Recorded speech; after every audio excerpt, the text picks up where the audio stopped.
ng grade 4 ko. Ngayon po, tuturuan ko kayo kung paano gumawa ng tie-dye. Una, ihanda ang mga gamitan. Strainer, panghalo, kutsara, tinidor, puting damit, rubber band, cups, at mga pakete ng tina, langgana, suka, asin, at mainit na tubig.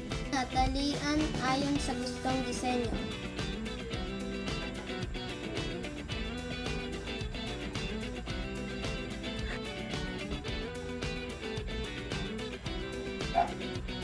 Lagyan ng rubber band.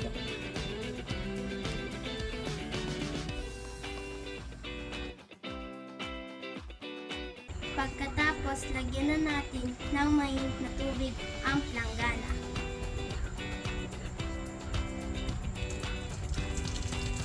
Tapos, ilalagay na natin ang tina. Haluin mabuti ang tina. Lagyan ng 2 kutsarang suka.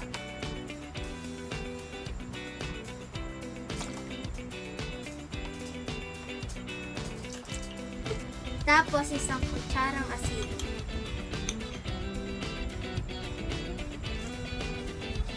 Tapos, ilagay na natin ang damit at ibabad natin ng 5 minutes.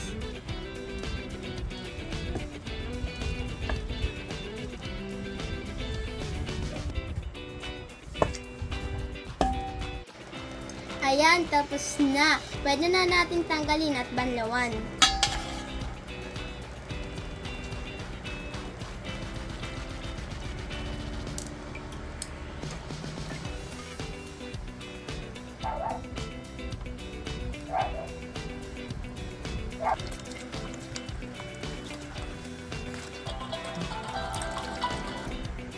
Ayan na, tapos na. Magsampay na tayo.